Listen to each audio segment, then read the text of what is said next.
Greetings from the cosmic horror. The stars are right once again, and the great old ones are allowed us to talk about for 30 plus minutes H.P. Lovecraft, the horror writer who is a genre unto himself. I am your cosmic host, Mark Griffin, executive of the Lovecraft estate on Yagav, whom has just recovered from a Cthulhu in the throat. I'm joined in by two from the material world, David Guppy, a professor at Miss Patawk University, and Richard Wilson, who is still feuding with the Hatfield, McCoys, and Pumpkinhead. Today's guest is Bill Richardson. He is an author, artist, historian, and filmmaker. Welcome to our program. I've seen your name spelled with one L, your first name spelled one L or two L's. So which is it? One L. One L. There was you told that movie you saw with the credits where it has two L's. Yes. Was that a misspelling on their part? No, what that is that there's another guy named Bill Richardson who he ran for president, and the internet is eat up with him. So I had to change the spelling of my name so that I could come up when anybody did a Google search. And it just became a marketing thing, honestly. Gotcha. Okay. Yeah. So, I mean, Bill could be 3 L's, it could be 5 L's. I mean, who knows? So that's the way I'm going. Yeah, so your parents didn't name you one L then? My dad was from Texas, and my mother named me after my dad. And the people in Texas all have 3 names, So my name was Billy Joe Richardson. Okay. I just didn't want to go with that. All right. Guess we'll start off talking about Hellfighters. It's your adult horror, a 21st century take on the world created by H.P. Lovecraft, described by one person as unputdownable. Was this inspired by a tick-infested camping trip? No, but my wife is deathly afraid of ticks. And I guess that was in the back of my mind when I created that whole series of scenes there. And it's one of those things when you're out in the woods, if you ever become infested with those things, it's body horror to the max. So I took that and just took it out as far as I could take it. That was probably one of the big things that really bothered me, while reading this book. It was like having those mutant just ticks, I'm happy because that was one of the things I really wanted to bother you. Yeah. Well, you succeeded with that. And so what did inspire that story then? I've enjoyed H.P. Lovecraft's work for a long time. And I wanted to do something that would appeal to a modern reader, because Lovecraft, anything that's written 100 years ago, it's not always going to be that accessible to people today. And that's true of things like Frankenstein and the original Dracula and a lot of different books. But I really enjoy Lovecraft, and that was my alarm to say, hey, you've got a podcast. And so I wanted to do something in that vein. I also really enjoy rural horror. And we don't think of Lovecraft as rural horror, but it really is. It's usually set in fairly isolated, remote towns.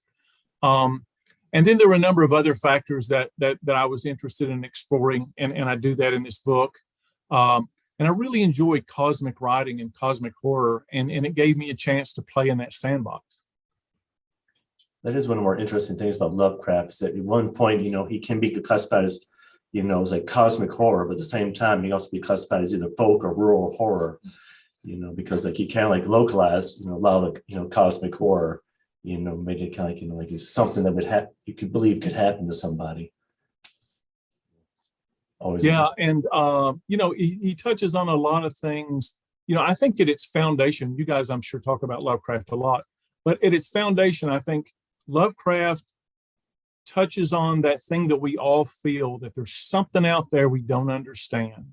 There's something beyond, just behind the scenes that we don't really understand, that's sort of moving around and impacting events.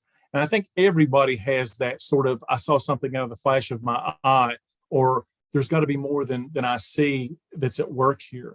And Lovecraft really speaks to that. And I think that's really one of the main things about Lovecraft's work, is that we all have that sense of foreboding and that sense of wonder and dread about what we don't know. And Lovecraft taps into that. And that's one of the fun things about writing in a Lovecraft and a cosmic sort of genre, is to be able to play with those toys. One of the things I really enjoyed about hellfires that it started out pretty quickly. It's almost like right off the bat, we're right into the story. There's not a lot of expositions and stuff like that. And so that was well, that's on purpose. All my books, I try to get going real fast.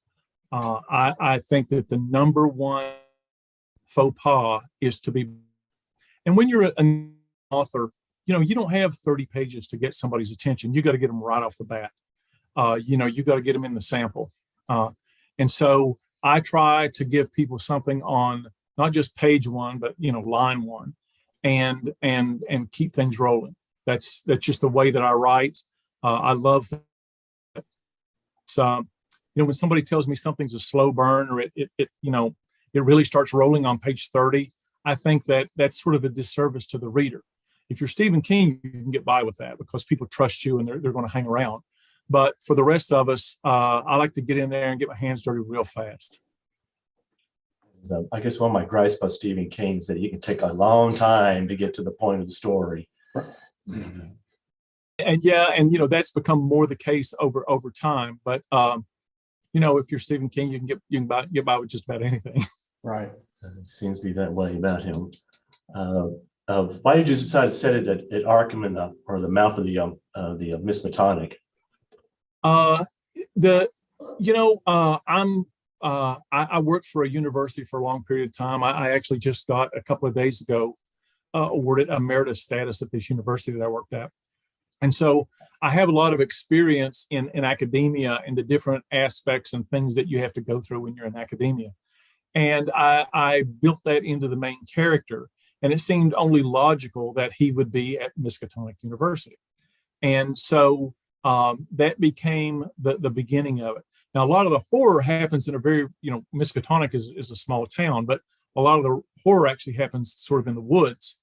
But I needed this, I wanted to play with that academia stuff and also bring in this cadre of other people who are the hellfighters. And so I needed, more of a setting that had, at least a town sort of base to it. When I was first reading, I thought, at first it was going to be like each chapter, you're going to bring somebody new to go with Max Heller, into the woods, and they die, and he has to go back and find another person and all that. Yeah, there was a little bit of a concern about that myself, the way that it sort of began to go. But I hopefully keep the reader in the specific things that are happening. And we get to the ticks pretty quick. So we get to the really scary stuff pretty fast. And I hope people will stay with me long enough for this a much larger group of characters to sort of get fleshed out. Your take on the American Legion was very interesting. Are they based on any real American Legion chapter that you know of, or?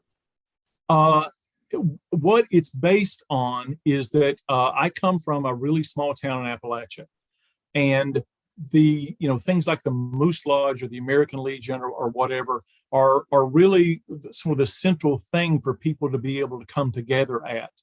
And in a lot of rural America, those things that were institutions and touchstones of the community have begun to die and erode, and so they're under stress. And they are, scrabbling to find ways to survive and adapt.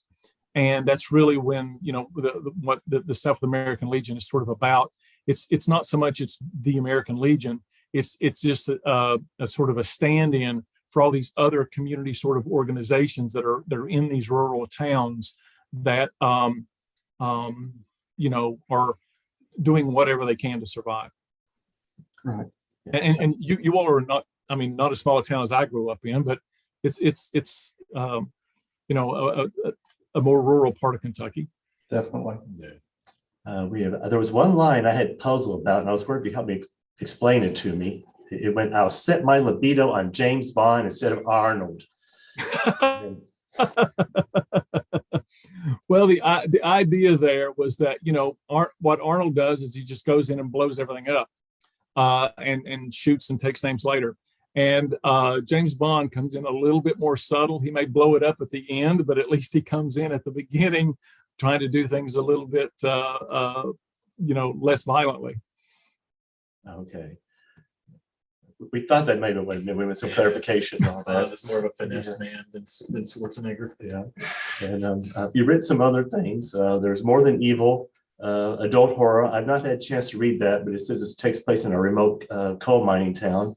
And it's also available as an audiobook. Would you care to explain a little bit what it is?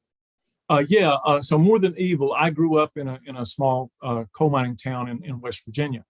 And I call it Deepest, Darkest Appalachia. And it's right on the border of Kentucky. I lived back and forth between West Virginia and Kentucky, and Pike County, Kentucky, and Mingo County, West Virginia. And that area is very, very, it's a coal mining area. It's also very remote. And for the particular story I was doing, which is about these coal miners are underground, and they punch into this cavern and release this evil that begins spreading through the town. And the remoteness of that part of Appalachia really helps create the setting for that story. It's a very rich setting, but it's also very isolated in a number of different ways. And it allowed me to keep that evil sort of contained through the course of the story. And part of the protagonist, who's the local sheriff named Harlan, what he's trying to do is keep it from spreading out beyond there. And so that's basically what the story is about, and why I picked that part of Appalachia to tell it in. And does it have any Lovecraftian elements to it, or is it just like a? The evil in the story does not appear to be Lovecraftian, but when you've read the story and look back at it, the evil is one of those beyond human understanding kind of evils. What happens is this entity is released, and it's able to spread from one person to another. And so on its surface, the story functions like a vampire story or a zombie story would, where the evil spreads through people and it begins to spread geometrically. And so there's a lot of that sort of violence, but it's nothing like a zombie story or a vampire story. But the evil is actually otherworldly in the same sense that Lovecraft is. And I'm actually working on a book right now that I've not gotten very far on, where I'm going to try to tie More Than Evil and Hellfighters together through Max Heller is the main character in this story, but it gives a window into the origin of the evil that is in More Than Evil. So, as you're reading it, you're not thinking Lovecraft, but as you think about the story and think about the nature of that evil, it becomes more apparent that it has a Lovecraftian aspect to it. Okay, sounds an interesting. I'll have to check that out sometime. Read that one. Well, try the audiobook. It's one of the things I did with the audiobook is I've been a filmmaker for many years, and so it has a complete sound design on it. It has lots of music, lots of audio effects, and I call it a movie for your ears. It's very, very rich in that regard, and so it's a different way to consume a story. You write a novel and it's one, and when I did an audiobook, I wanted it to be a different experience for the reader, so I make it a different thing. And I use those audio effects and those things to try to make something that, even if you'd read the book, when you listen to the audiobook, you have a completely different experience. And I think I've succeeded in that. Now, did you narrate yourself? I did not. That's not a talent that I have. I got a guy named Sky Soleil, who's an actor out of LA. I did a great job on it. One of the things that a lot of it's easy to find narrators for those sort of action thrillers, the guys that talk like this. But I needed somebody that could bring a little bit of a rural edge to that book, because it's set in rural America. And he did an amazing job at that without going too far. Most people who do rural accents, they go too far with it. But he had just the right, edge of that there's some of that, but it doesn't go overboard. And it feels very authentic to me. And I've lived in Appalachia most of my life, so I'm probably a pretty good judge of that. A good narrator can really make an audiobook come to life. I don't know if you ever heard of the Game of Thrones, but the guy who did them was just amazing. Absolutely. And if you ever read James Lee Burke, who does these rural Louisiana cop murder mystery kind of things. Will, I can't remember Will's name. It just went out of my head just now. He's the bad guy on Outer Range and was recently the bad guy on Yellowstone. Yeah, Will Patton. He was in Swamp. Will Patton, exactly. Will Patton does a phenomenal job in those books. And there's a lot of things going on and bring it alive, but the right kind of voice with the right kind of atmosphere does so much on an audiobook. We've been having some weird internet connections, and so you've been dropping in and out. I saw you all drop a tad there too. If there's anything that you miss, I'll be happy to Wind it play it back. back. We just talked about Will Patton. Yeah. Will Patton is one of those people who has an amazing voice that brings a great character to the work that he does in audio. And so I looked really hard. I haven't been able to find the right narrator yet for Hellfighters, but I've got a new book that I'm working on that is a straight fantasy called of Dungeons and Dragons. And I just hired a guy out of England to do that. And I looked a long time to find the right voice. So finding that right voice, it's not something you take lightly. It's something you really got, because 50% of an audiobook is the narrator and that narrator's voice. And so it's not something as an author that I take lightly, trying to find the right person. Now, do you do this all by yourself? Finding, I do. Narrate your book and all that. Do you have I do. And there's two reasons for that. One, as an indie author, you really don't have that cadre of people that are working for you. And on the other hand, I'm a control freak. I know some people. I won't mention the name, but I know an author who's a very, very tremendous author, and he's got a really good book that the narrator that the publishing company chose for it was completely wrong, and it just ruined the book. And that sort of thing happens. And as some, these books are your babies. I mean, you spend, maybe a year on a book, sometimes more, sometimes less. And, those things are very important to you. And so I like to be involved in making the choices. And the way I feel about it is if I do the best I can and it fails, that's on me and I'm fine with that. But if I let go of the control and somebody else, drops the ball, then that's my fault too. But at least, if I get to make the decisions and I'm wrong, I can live with that. You can have to blame yourself to someone else. Yeah. And, you never know if the other people are going to take things as seriously as you do all the time, or there's lots of other factors that go into things. So, I like to, when I do get to make choices like that, I like to be involved in them. And that's one of the great things about being an indie author is that you can, you do get to have say-so in a lot of the details, whether it's art or, like the two books that we talked about today. I did the cover art for both of those books. And so it's a part of having control over those things so that they turn out the way that you want them to. I did like the cover art to Hellfighter. That was a very distinct image to there.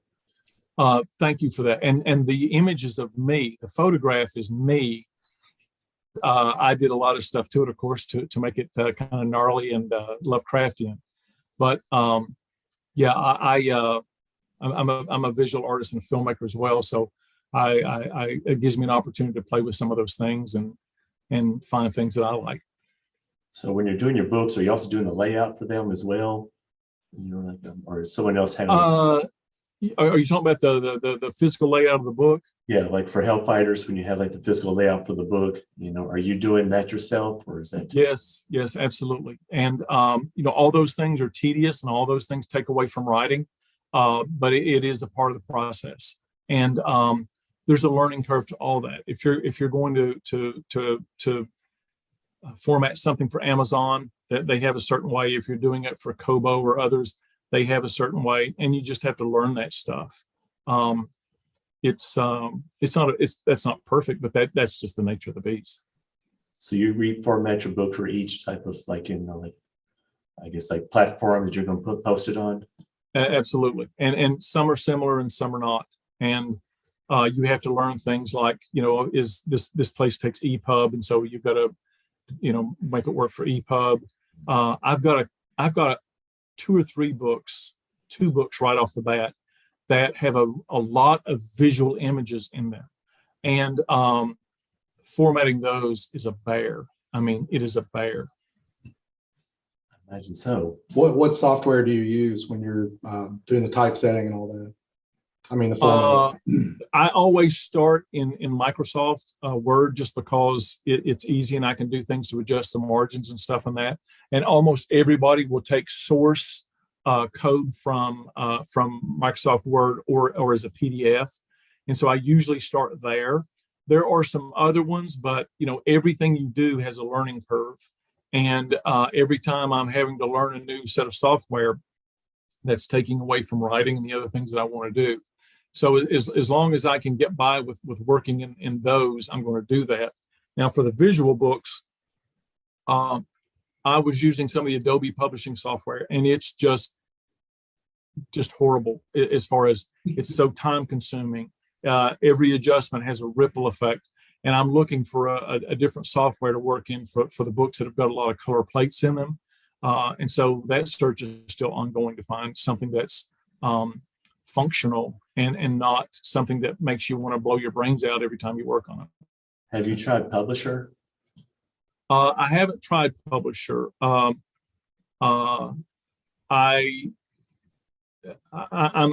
just about at the point now where I'm going to have to begin to look for that new thing, and Publisher is one of the things on the list. There's an Apple only one that I've heard some good things about, and its name is escaping me right at this moment. So I'm in the very near future. I've got to make that decision on which way I'm going to go with that. I imagine work using Word is very cumbersome sometimes, because it is cumbersome sometimes, but there's also the fact that you already know it very well, and you've not got a new learning curve. But if I can output something as a PDF, Word is not bad.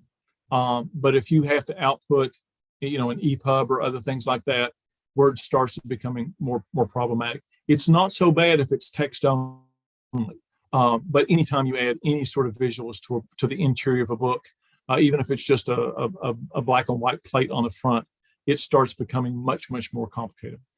Yeah, Word is terrible for images and stuff like that. And oh yeah. But you can manipulate it if you can output into a PDF.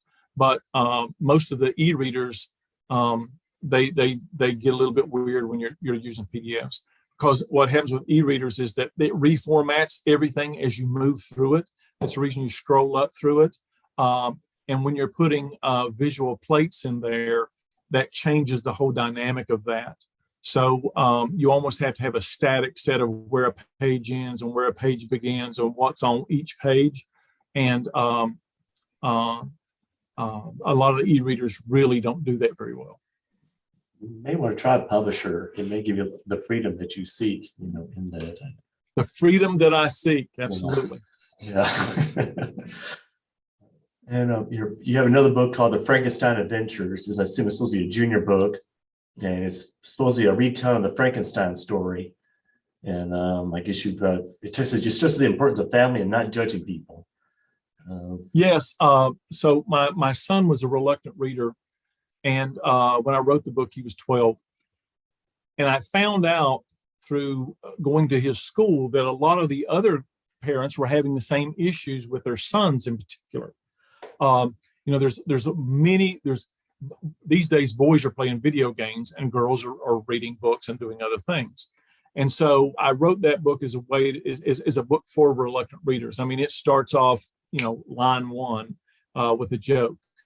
And so that book, it tells the Frankenstein story, not the Mary Shelley version exactly. It's a morph between the Universal monster stories and the Mary Shelley book, but it tells it through the lens of Igor, who's this little, basically a boy who's handicapped. He's warped and he's ugly and he's all these things wrong with his body.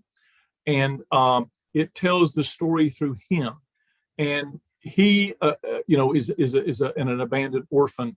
And then, of course, when the monster is created, it basically becomes an abandoned orphan. I mean, it has the mind of a child, and and both of them are trying to find their way in life, and they find each other, and they become the person that is the support network for the other, emotionally and in different ways. And so it is about, your family's not always who you're born with. Sometimes your family becomes other people that you build around you, that becomes your community and your network. And fundamentally, that's what Frankenstein Adventures is about. It's about the worth of the individual, and that we need to value each other regardless of our foibles or shortcomings or whatever happens to be going on. Yeah, so did your son help beta test the story? Well, yeah, he was the first one that I tried it on. But the book has been successful. It's got really good reviews. I've actually used the book as a teaching tool in middle schools. I've done that probably 100 times to teach kids about reading. I mean, that was really the point of the book, is to get kids excited about reading. And so I've gone into many middle schools and used that book as a way to try to get teens, preteens, and early teens interested in books. And the fact that, when you watch, one of the things I say is that when you watch a movie, and I've been a filmmaker for many years, what you're basically seeing is what the filmmaker wants you to see. He creates the images, the sound, and everything. But when you read a book, the thing that's different about a book is that the reader brings half of the experience to bear. The author is saying one thing, but the reader brings their experiences, their belief systems, all those things into the story. And so each reader has a completely different experience when they read a book than the other reader. And you don't get that in any other medium. You don't have that in film or on what medium. And so that's one of the things that's the great joy of reading, is that part of that experience that you have is you. And you will have a unique experience that no other person reading that book will have. And that's one of the things that I try to send home when I'm talking to young people about, the joy of reading, and how it can be a different experience that is much richer than many of the other things that you can do. So is that what your program was? You basically encouraging kids to read? Is that what? Absolutely. Read and help them see why it's different and why it's better.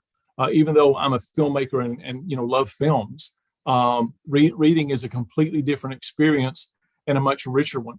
You will find people that will say, there's a book that changed my life, but there's very few people will ever tell you, oh, there's a movie that changed my life, or there's a video game that changed my life. Oh my God, Super Mario Brothers changed my life. Nobody says that. But there are people that will say, oh, this book changed my life. And that's what I try to send home to younger people who have all these other options, to just say, try this one and see what you think about that experience. So is the Frankenstein Adventures the only story that you would introduce to the kids, or there are other stories that you use? Only that one. I mean, normally, a class period is 50 minutes. And so I use the class time to, I do some physical exercises where I get up with the kids and I talk about things like, one of the things that I learned about a decade ago, there's all these books on writing. And I found this one that said, there's books that talk about the 36 plots and these different things. But this book said there's really only one plot. And that is this: there is a main character, and that main character has a goal. And in between that main character and their goal are a number of obstacles that they have to overcome. And that's fundamentally the structure of every story. And I use that in the class. And then what I do is I take the kids and I says, okay, I'm the main character, and my goal is to reach that blackboard at the back of the room. You are the obstacles. Let's see if you can stop me.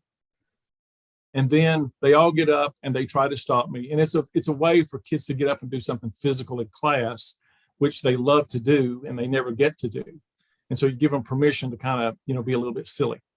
And then I use that then I move on from that, from story, that fundamental aspect of story, into books and the things that make, reading unique. And that's pretty much the outline of the class. Jumping up to one of your other fields of expertise, the Hatfield and McCoys. How did you become fascinated with that moment of history? Well, I grew up where the Hatfields and McCoys happened. And I was working, I was at a career crossroads at the time. And a gentleman had become sort of the de facto caretaker of the cemetery where Devil Anse Hatfield and most of his children are buried. And he passed away, and it fell to me to begin taking care of that cemetery. And like most people in the world take their own history for granted. People will travel, out west and go to the Little Bighorn, but they won't, they don't know anything about or don't appreciate the history in their little town. And I was one of those people. I didn't appreciate that history. And so through sort of inheriting that graveyard, I began to study on that and learn about it. And then I had a career sort of refocus where I began working on developing the Hatfields and McCoys for tourism. And when I started working on that, there was no tourism around the Hatfields and McCoys. You couldn't get to any of the feud sites. You couldn't get to the cemetery was always overgrown. And so I basically worked on for 20 plus years on developing tourism around the Hatfields and McCoys. And now today there's Hatfield McCoy tourism. I probably brought $500 million of free advertising to the Hatfield about that story, and about $33 million of economic impact from tourists coming there, and had about 10 million tourists come to that area during the course of my career, working on those things that weren't there before I got involved with it. That's almost hard to believe there wasn't any tourism. Yeah, absolutely. What happened in 2000 during the millennial celebration, there were some grants that came out that were tourism related. And my whole life, people have been saying, somebody ought to do something with that Hatfield McCoy feud. And nobody ever had. And I decided I was going to be the guy that did something with Hatfield McCoy feud. And I worked on that for basically 20 years and retired from that job not too long ago. But, now there's Hatfield McCoy tourism and there wasn't before. Now, you had a museum too, didn't you? I did. I created, curated, and did all the building and the design. Not all the building, but I was involved in the building aspects of it. And it was the only museum still today that had actual artifacts from the Hatfield McCoy feud in it. There have been a lot of mountain feuds, but it seems that the Hatfield McCoys is the one that kind of resonates most with people. Why do you feel that is? Well, I think there's a really good reason. And, one of the interesting things, there have been a lot of mountain feuds. There have been ones that were bigger and lasted longer. Almost every one of them had Kentucky as the denominator in them. There were Kentucky, Tennessee, Kentucky, West Virginia, Kentucky, different places. But the Hatfield McCoy feud, the reason that it is sort of stayed in the public consciousness is that it has a little bit of everything. It has a love story.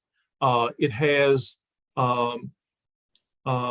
these really human characters with these flaws who are sort of at the mercy of their passions. And there's all these opportunities. One of the things that people don't know is that Devil Anse Hatfield and Randall McCoy were 6 hours apart. They lived 6 hours apart. And they had a feud that went on for 25 years. How does that happen? I mean, how does that happen? So it's just one of those stories that it's got a little bit of something for everybody, but it almost defies logic that these people let their passions overwhelm them for basically 25 years. It has a pig in it too. So Absolutely. It's appeared in quite an interesting little, like from cartoons like My Little Pony to even like a Pumpkinhead sequel, so it seems like resonating with a lot of people. It has, and one of the things I found in studying those characters is that they're really, really interesting archetypes. Devilance Hatfield. So the feud basically begins at the end of the Civil War in 1865, maybe a little bit before that, and ends in 1890. Okay, but Devilance Hatfield lived long enough to appear in a silent movie as himself. And he actually he joined a Wild West show and appeared as himself. And I've got photographs of him in this big embroidered sombrero and embroidered chaps, just looking as ridiculous as you could possibly look. But that story has, it was popular in its day. It was famous throughout the country in its day and has remained so even until today. Do you have a favorite portrayal of the feud, like in any of the movies that have been done? I'm a little partial to Kevin Costner for a couple of reasons. One, I had one of the producers is a good friend of mine. It probably did the best job of sort of staying close to the reality of the story. Most of the stories are built around the love story of John C. Hatfield and Rosanna McCoy, the Romeo and Juliet of the Hills. But that story tells the broader story, and it's imperfect. It is imperfect. There's no way you can tell 25 years of history, and in the case of that show, in 6 hours. But I think it's well done. It's entertaining, and it stays close enough to the story that it's not just ridiculous like a lot of them are. Yeah, it's pretty good. Bill Paxton was in it too. He was good in that film as well. Absolutely. And I don't know if I can cuss on this show, but one of my, I love the Bill Paxton line from Aliens. We're in some pretty shit now, man. Lovecraft and Robert E. Howard discussed Hatfield McCoys in their letters to each other. And there's a great quote from Howard when talking about the bluegrass state. He says, like, many Kentuckians have come to Texas, and I knew several personally, bluegrass men mostly. That state must be the bloodiest in the Union. And I love that line right there. Well, the part of West Virginia and where the Hatfields and McCoys happened, they've spent their life trying to live down the stereotypes. And that letter there, they're sort of referring to those stereotypes. One of the things that a lot of people don't know is all the negative stereotypes of hillbillies as being poor and toothless and marrying your cousin, all those came from the Hatfield-McCoy feud. Before that, mountaineers were seen as these independent, salt of the earth sort of people. And the feud became this stereotype that was created by the newspapers in New York, basically. And so people in those rural areas, the places where the feud happened, have been trying to live down that for years. And so one of the things that happened when I was trying to start tourism about the feud is that nobody wanted to talk about it because it had been, let me tell you a quick one. So the Kevin Costner show is about to premiere the next day. And I called a bunch of newspapers, and one of them in Morgantown, West Virginia, where West Virginia University is where I worked, said, we really don't want to do a story about the Hatfields and McCoys because we don't think that that's portrayed West Virginia in a positive light. Then the next day, the show hits, and it's the biggest television event in American history, in world history. It's bigger than the Super Bowl. And suddenly my phones went nuts. All these people that didn't want to hear about the feud, didn't want to talk about the feud, they all wanted to talk about the feud after that. Yeah. And so one of the things that happens is a lot of times in rural America, it takes somebody from the outside to put their stamp of authority on something before you sort of begin to appreciate it yourself. And that was the case there. Seems to be the case. You were born in Danville, Kentucky, right? I was born in Kentucky at a place called Peyton. I'm sorry, you broke up again. What was that? I was born my mother was living in a place called Peyton Place when I was born in Danville, Kentucky. It was called Peyton's Place. Peyton Place. I'm assuming it wasn't the Payne's Place that was from the story. I don't think it was, no. And all that. So you live between like two states then? You go from one. I did. I lived, like I said, I was born in Kentucky. I grew up in my younger years in West Virginia. I lived in Kentucky for about 20 years, but I was right on the Kentucky-West Virginia border for almost all that time. And, you move back and forth between that. When you live across a river, you don't think about it being in one state or the other. You just go here and you go there. But I basically have lived most of my life with one foot in West Virginia and one foot in Kentucky. Do you identify with one state, or do you like, since you still play? I honestly, I feel like a West Virginian because, I spent my young formative years in West Virginia up until about into my early 20s. And so, where those are those formative years. And so that becomes the identity that you have. Some of the other books you've done is laughter pieces, which basically you've taken paintings and added jokes into them. Where did that idea come from? One of the things I love art. I've been an artist for most of my life, and I used to walk through museums, and you would see a really striking painting that would speak to you, and then you would see another one, and you see these characters doing something, and your mind would just kind of fill in, what was going on, what they were saying to each other. And so laughter pieces sort of came out of that. And so I would, and it's mostly, fairly famous paintings, like the painting on the Sistine Chapel, which is the cover of one of the books, where, God is reaching out to Adam, and he's got his finger out there, and God says to Adam, pull my finger. So, that's sort of the level of sophistication of the humor in those books. But, it's just a way to appreciate fine art in a different way and have a couple of laughs, and everybody likes to have a good laugh. And you have a similar along lines with the Freaky Funnies. Would you take kind of like stills from classic films and, add jokes into them as well? That came from when I was a little boy, like 10 years old. There were these, they weren't trading cards, but they were bubblegum cards. And they were all from horror movies, and most of them were from the Universal horror movies. And it would have Frankenstein and the werewolf, and then there would be word balloons from those two characters saying something funny to each other. And I love those things.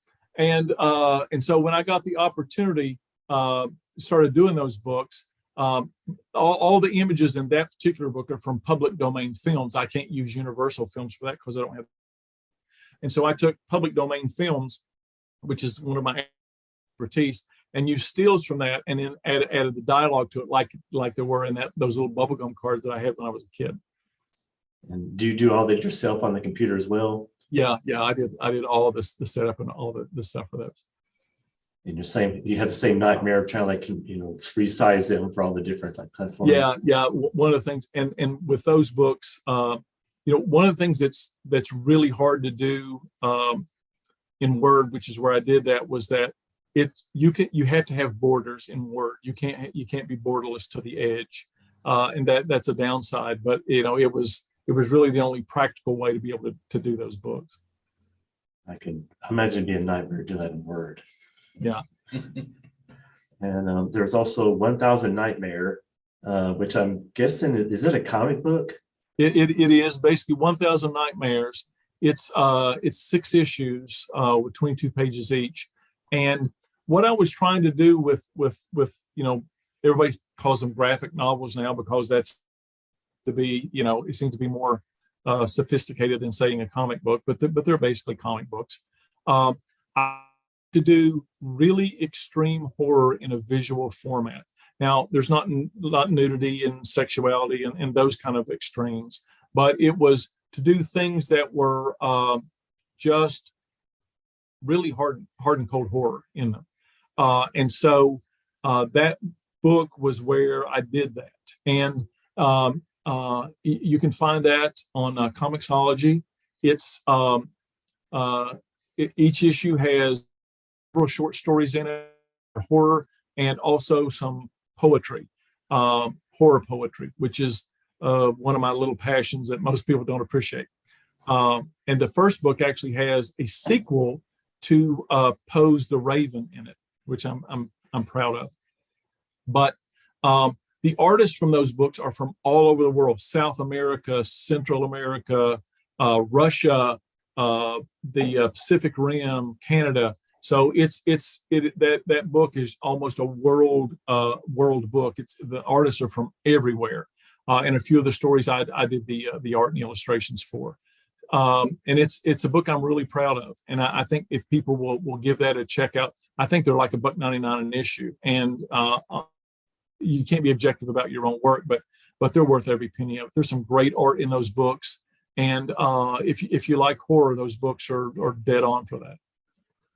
Is it just available as an ebook? It is only a digital book, and the only place you can get it right now is on Comixology. It'll be available on Amazon in the not too distant future, but Amazon's having some difficulty working that out on their end. But it's not a print book at this point. And then there's also the one of the things that's happened. A lot of these books I was going to do long print runs for them and accumulate like that in a graphic novel. But one of the things that happened with the pandemic is that all the cons got canceled, and so you have those books printed. They cost you thousands of dollars, and you've got 1,000 of them in your garage that you can't do anything with because you can't go to a con. So I've got several books that have a very visual character to them that I've not been able to do in hard copy because the pandemic just stopped everything for 2.5 years. It just ruined everything, didn't it? For fandom, it really. But it also has created all kinds of opportunities, like what we're doing right now. I mean, this sort of communication was not as ubiquitous as it is now. So there's good that's come out of it, but it also stalled a lot of projects that I really wanted to get out. And another book that you worked on was the Appalachians. I assume it's like an anthology, and you contributed one story to it, or article. Right. I worked on a film called The Appalachians, and its subtitle is America's First and Last Frontier. And as a part of that, the producer asked me to contribute to a book that's about that. And my piece in that book is the first piece in the book, and it's about the geography of Appalachia. And my basic tenet about that area. Now, let me describe it for you. So in that part of eastern Kentucky and southern West Virginia, you basically have a mountain with a 45-degree steep slope on it. In between this mountain and the next mountain, there's a strip of flat land that's maybe 200, 300 feet long.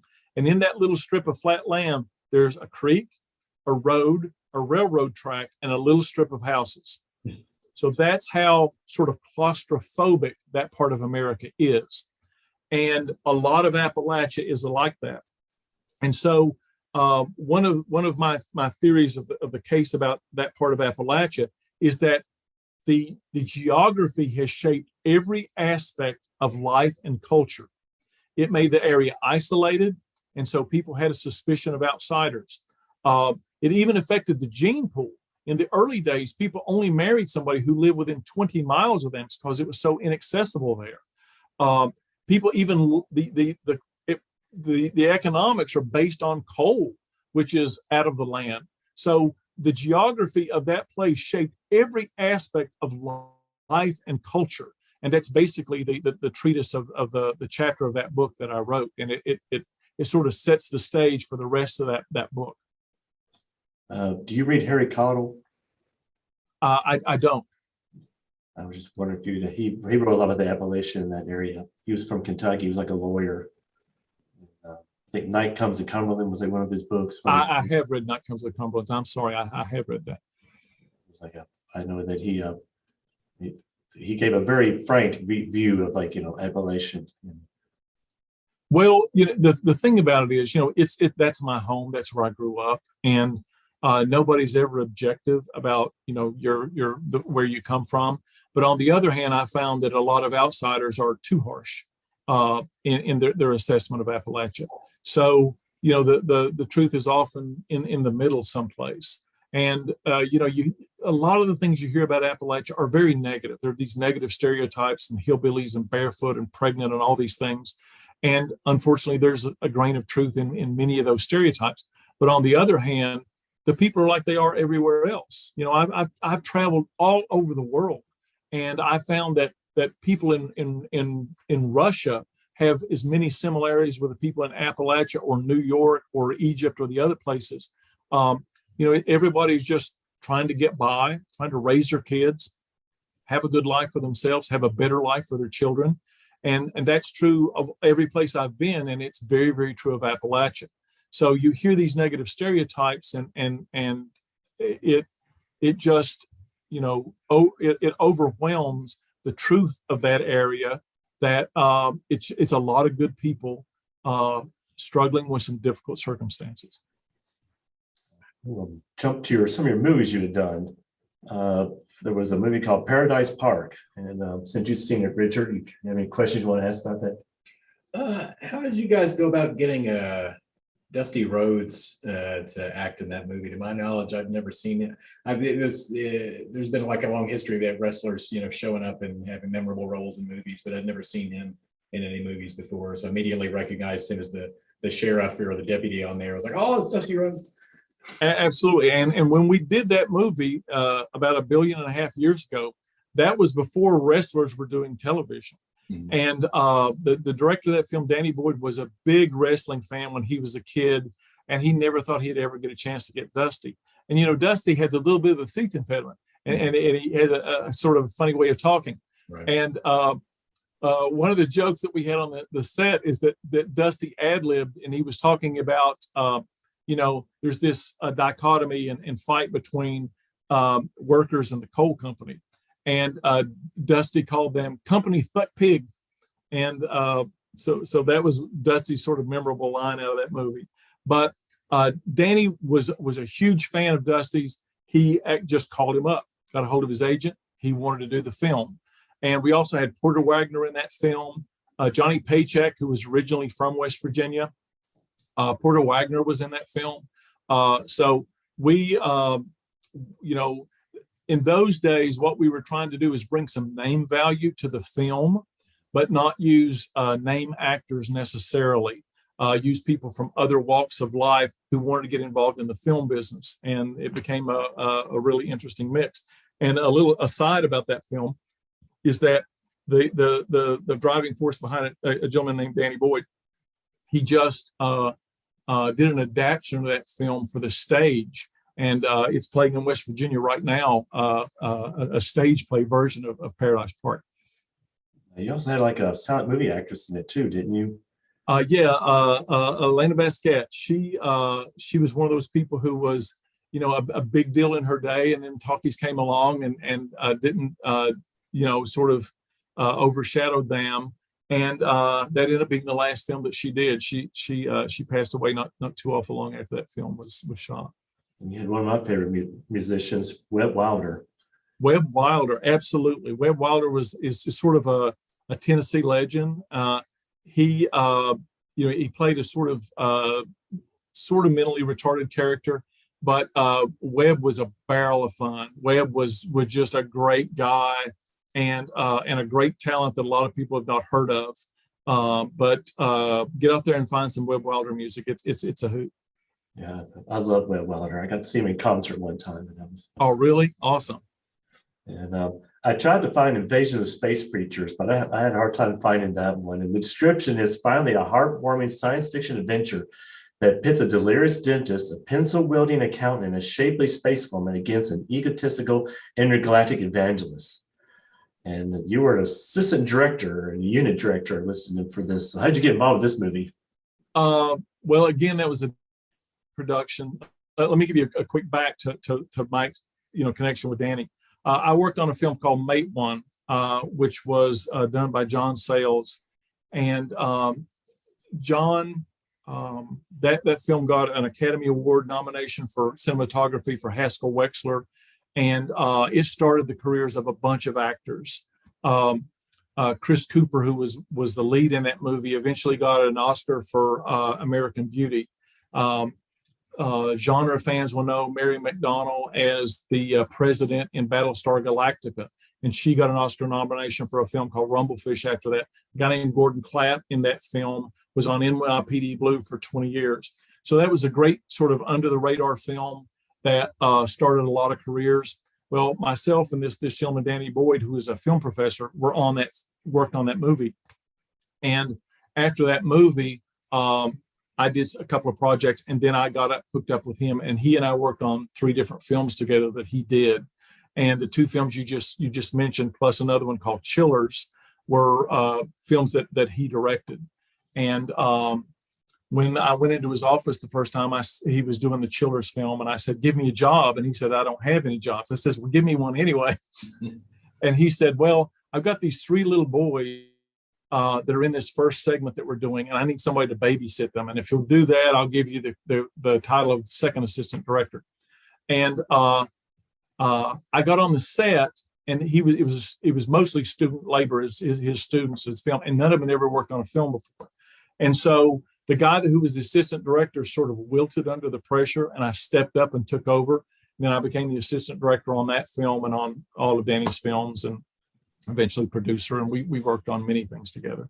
But that is sort of how I got involved in those 2 films and in Chillers, which is another one.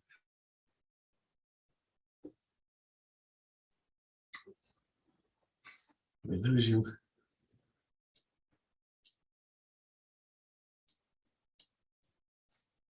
All right, you're back. Okay. There he is. So only half of that got through, but anyway.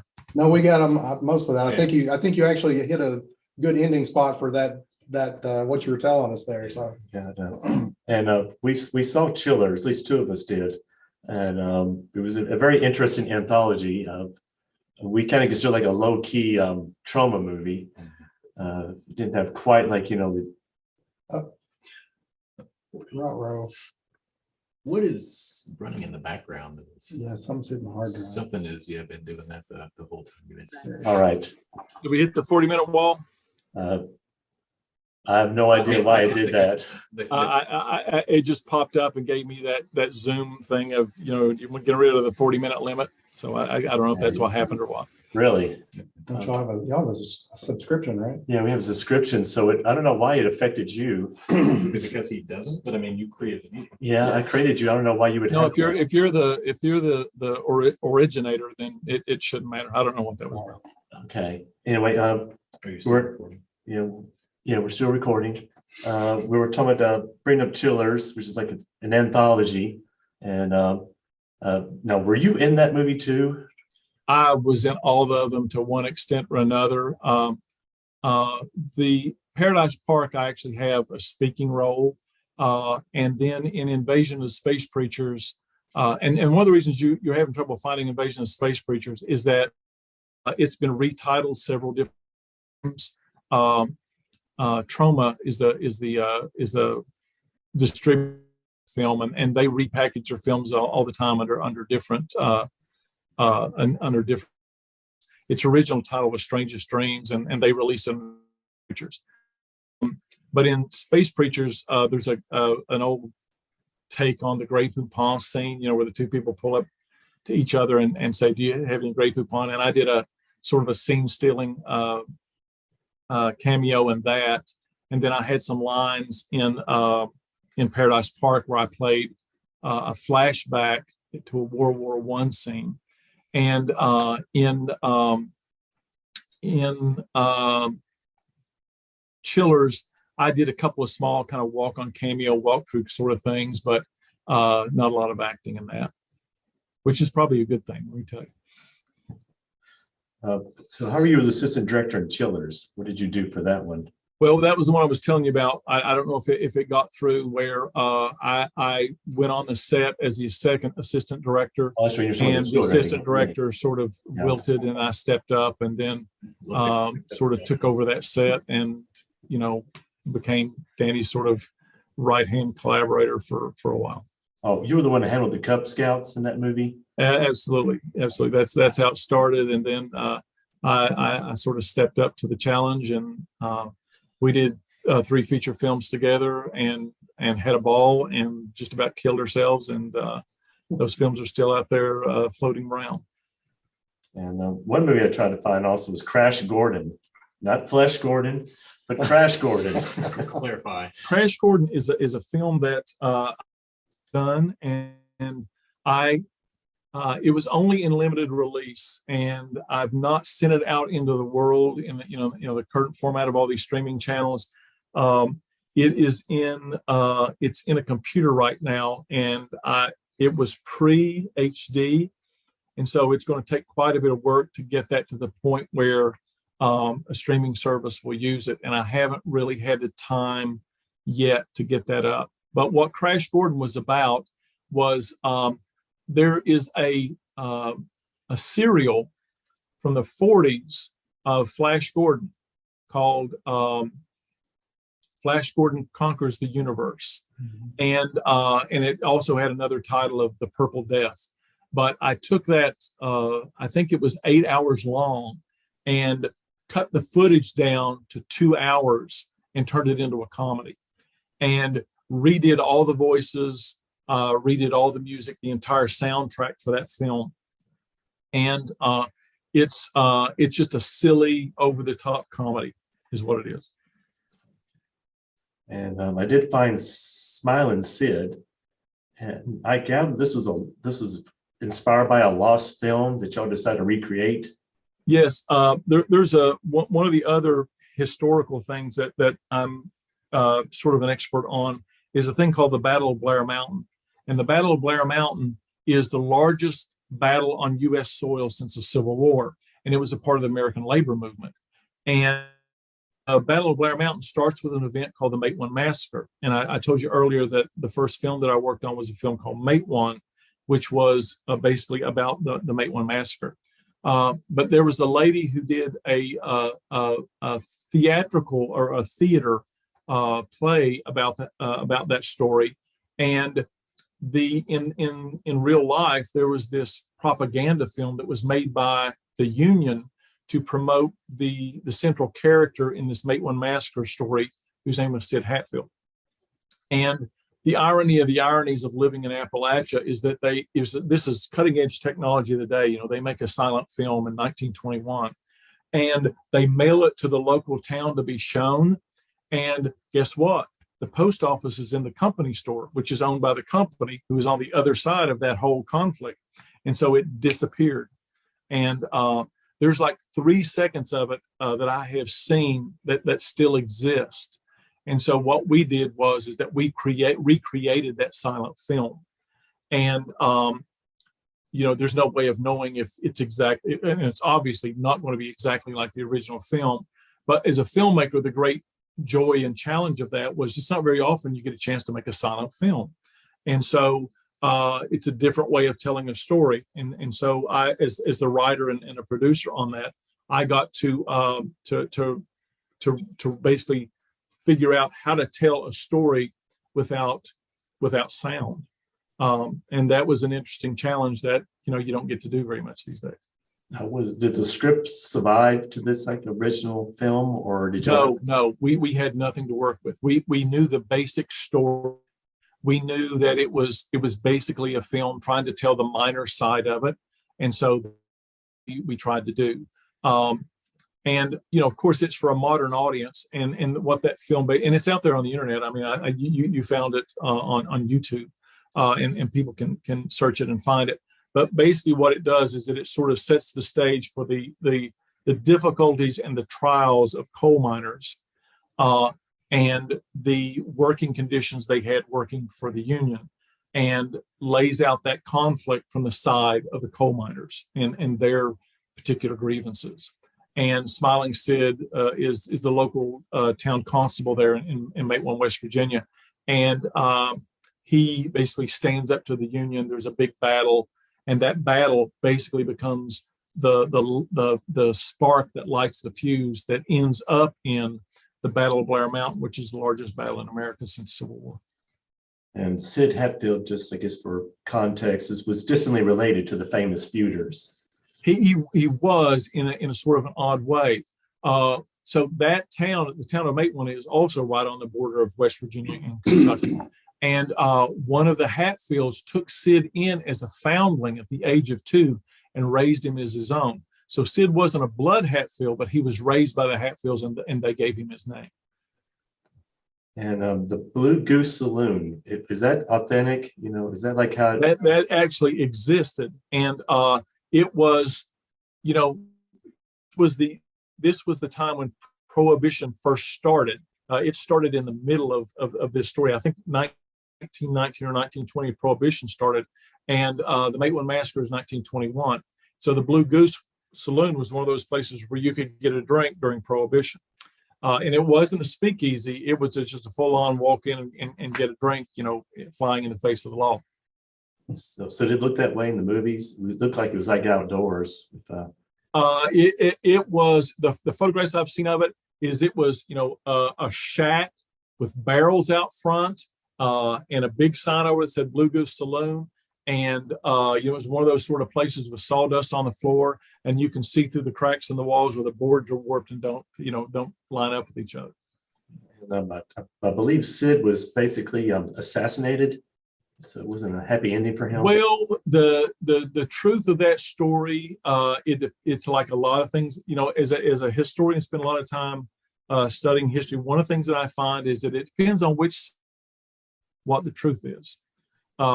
And so Sid confronted these Baldwin. It would take me a long time to tell you the underpinnings of that story, but these Baldwin Phelps detectives were strike breakers all over the country, and they would go into a community. The law would step aside, and they would take over, and they killed people. They punched one woman who was 5 months pregnant in the stomach, and she miscarried. They were these leg breakers that everybody was afraid of if you were in the coal mining industry. And the company sent them in, and Sid Hatfield was really the first person to stand up to them and get the better of them. And they had this shootout, which is called the Maitland Massacre, where he killed several of these Baldwin Phelps detectives, including the two brothers of the owner of the agency. And he became famous throughout America in the labor movement as the first person to stand up to those company thugs and get the better of them. And he became, you know, famous overnight. And people like John, who was the famed, you know, labor came to visit him. Mother Jane, who was probably the most famous union organizer in American history, came to visit him. And so he was just a, you know, he became famous overnight in the American labor movement. And he eventually was assassinated by the coal companies. Sid Hatfield. What made it the most violent of all the labor uprisings? The fact that when it culminated in the Battle of Blair Mountain, it was it was right after World War I. And the thing you have to realize about that time in America is that before World War I, people were pushing plows behind mules, and the most sophisticated weapon they had ever seen was a Winchester rifle. By the end of that World War I, military technology had gone to the point where there were shells for cannons that were as big as a water barrel.